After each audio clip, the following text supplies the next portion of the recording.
Hello, Command229 here on the Topic of the Week video, and this week I'm going to be talking about Spirited Away. This topic is actually going to be a continuation of the topic that I did on Princess Mononoke. This topic was submitted by Angel89, and her topic is: why is Spirited Away objectively one of Miyazaki's greatest movies and such a fantastic movie in general? What about its themes, atmosphere, story, and characters are so good and continues to capture the hearts of everyone who sees it? Well, I can't say that it's one of the greatest of Miyazaki movies, since again I haven't actually seen all of them, but I've seen enough of them, and I actually will say that Spirited Away is my second favorite, right after Princess Mononoke.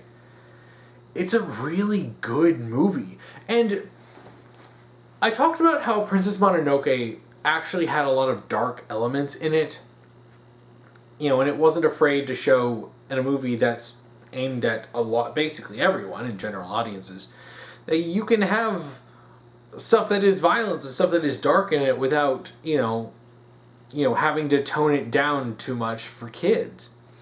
Spirited Away is a story that doesn't really need any of that darkness. While there are some darker and even in some cases some scary elements to it, it is something I would probably consider overall more kid-friendly than Princess Mononoke.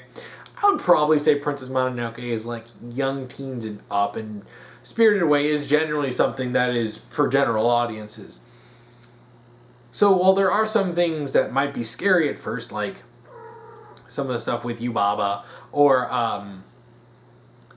things like No Face eating people, ultimately this isn't all that dark. No Face ends up spitting up these people anyway.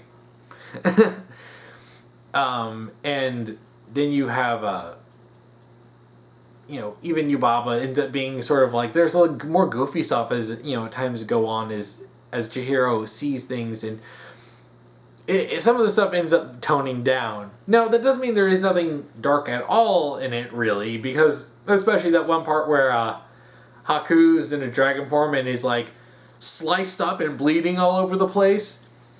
Yeah, that does happen.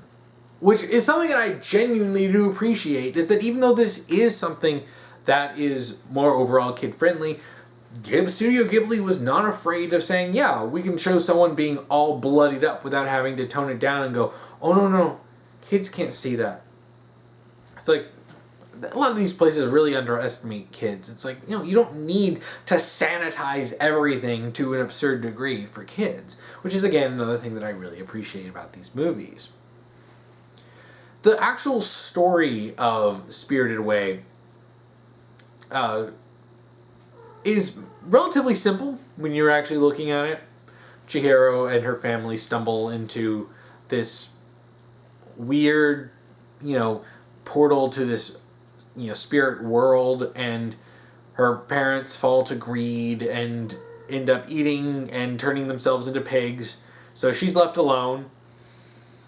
And it's one thing that I really love about is something I really have to talk about is how Chihiro is such a great protagonist.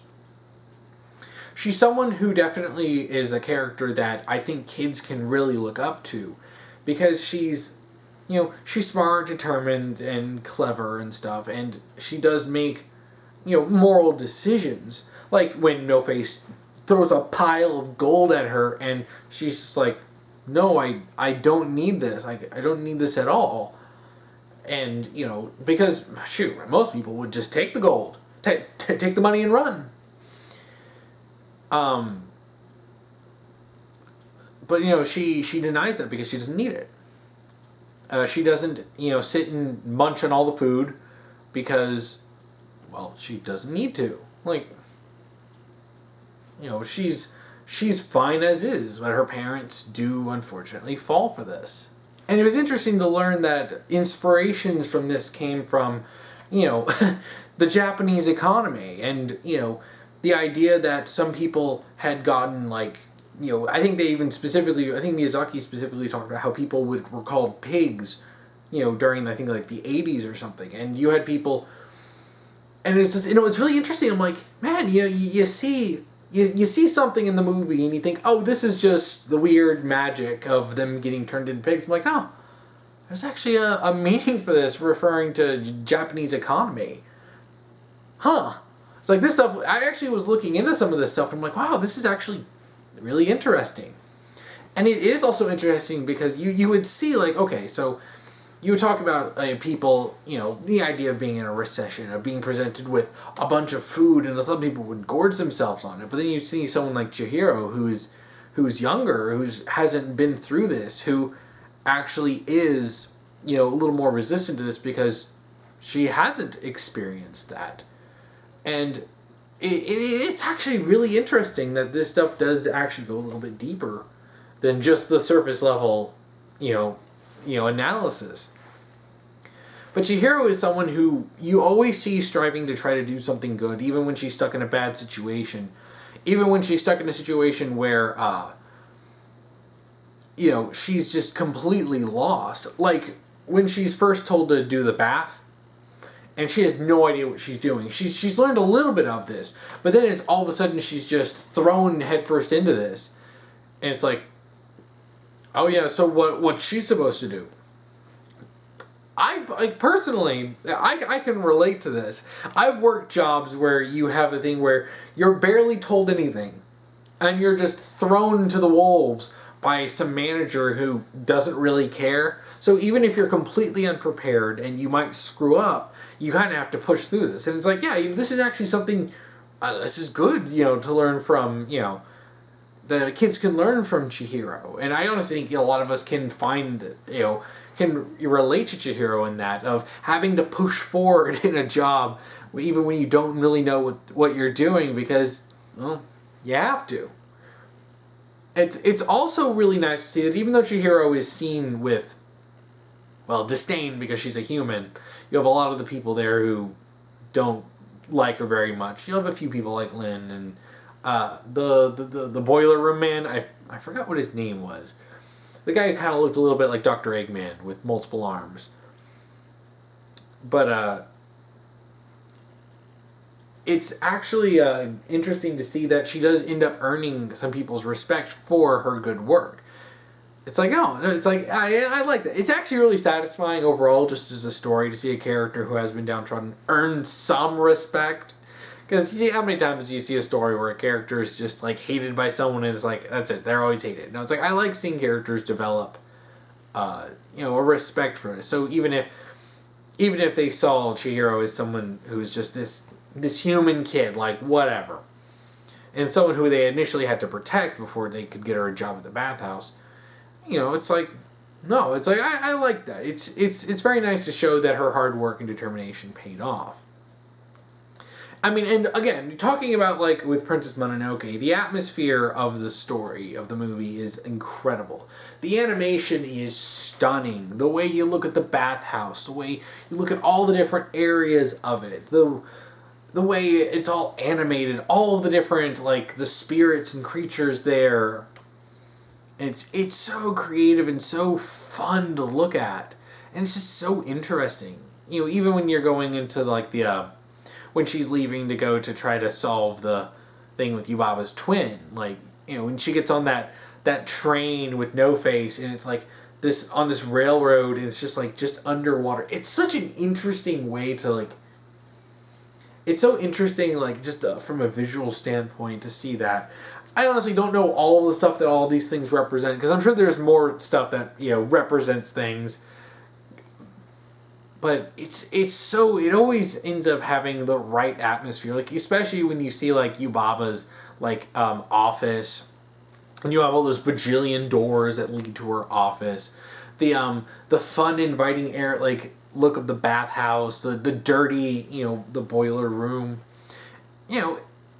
even when the emotions are running high, especially, like, when Haku is almost dying, like. They always manage to make everything, like, the emotions come through not just with the characters, like what you're seeing, them do and what they say, but it always feels like, especially when Haku crashes into the bathhouse, and it's like, it crashes in, it's all a mess, blood everywhere, it looks good, and it conveys the desperation, especially when Haku's been shown to be someone who is very competent anyway, to be in this lousy state, covered by broken stuff everywhere, bleeding profusely all over the place. It always ends up really working for the movie. It's just like this is where you can tell like so much love went into the movie, every aspect of it, even just little background elements. One of the things, I talked about characters earning, like Chihiro earning respective characters. One of them that I really liked is with Yubaba's baby, because he starts off being a spoiled brat, very sheltered, very awful, violent, and threatening to hurt Chihiro if she leaves. Like, ugh. But he ends up getting turned into like I think a fat rat, a little or mouse or whatever, and he ends up tagging along with Chihiro, who sort of like takes care of him as with the movie, and he ends up coming to respect Chihiro. And when he finally returns to his normal form, he's different, and it's so great to see even this like weird kind of side character that you didn't expect to get character development to get that character development. It's like very nice, very nice. Overall, Spirited Away is very much a fun movie. Again, it does have some darker stuff but I would say it's definitely more on the fun side than Princess Mononoke. And that's not a bad thing at all. No, it's a different movie with a different aim, and it's thoroughly enjoyable. The writing is very spot on. The arc that Chihiro goes through of being this scared little kid to actually, being she's still a little kid, but she's more confident and more and she's learned important lessons, stuff that you would understand that would definitely carry on in her life. And it's showing her hard work and determination, like I said, is also something that really a lot of kids can really look up to. And I think Chihiro would be a great role model for kids. I actually really like Spirited Away much more than other movies like My Neighbor Totoro or even Laputa Castle in the Sky, which I did like those movies.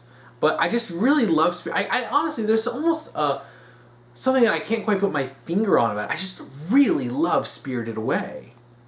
It's a fun movie with a lot of interesting characters, and it's an interesting story that overall doesn't really have a villain to it.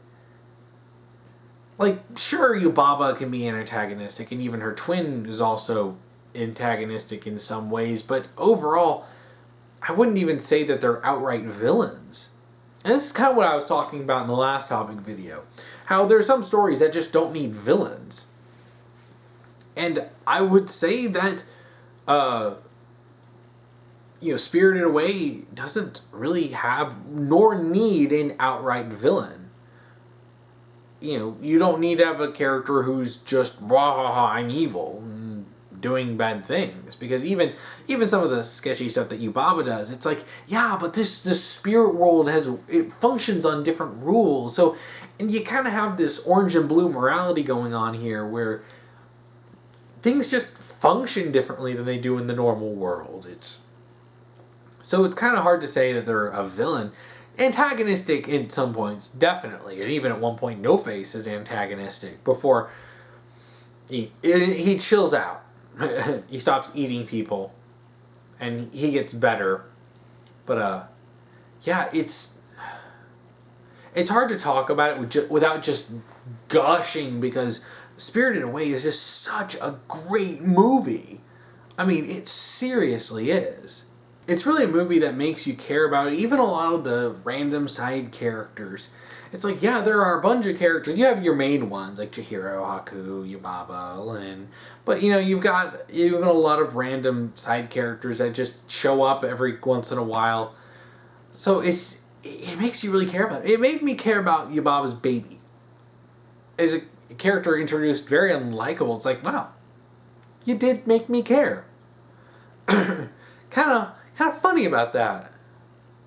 I mean, it really just goes to show the strength of the writing of Spirited Away, where over the course of the movie, even some characters who may seem unlikable might even end up liking Yubaba by the end of the story. It's like, yeah, even by the end, it's like, end up liking them all. And you have a, positive ending where Chihiro gets her parents and they end up leaving and going out after some time has passed and indeterminate, really. But, it couldn't have been too long because the gas still worked in the car, but yeah, and then they go and drive off, and it really does leave off on a very positive note, especially with Chihiro and Haku with the promise of seeing each other again, and it's another one of those things where you have like those nice little romance. It's not nearly as like front and center as like with Ashitaka and San in Princess Mononoke, but it's a very kind of a sweet, innocent little love with Chihiro and Haku. It's very nice. It's a movie that has a lot going for it. Like, it's no wonder why this movie has been so beloved for so many years. I mean, a lot of people will say, I've seen a lot of people say that this is their favorite Ghibli movie, and I'm not one to disagree with them on that. I like Princess Mononoke a little bit more. But, like, yeah, there's so much to like about it. If someone said that this is their favorite, I'd be like, yeah, not going to argue with you on that. So, yeah, I think this is a good place to stop. If you want to submit a topic to me, you can either comment below if you're on YouTube. If you're on Tumblr, send me an ask and put topic : then whatever topic you want me to talk about. Or if you're on the Discord, you can go into the topic submissions channel and submit a topic there. Just make sure to follow the rules I'll be posting down below. If you want to watch last week's topic video, you can check that out here. If you want to watch next week's topic video, you can check that out here when I get that done. So what do you love about Spirited Away? Please comment below. And thank you for watching.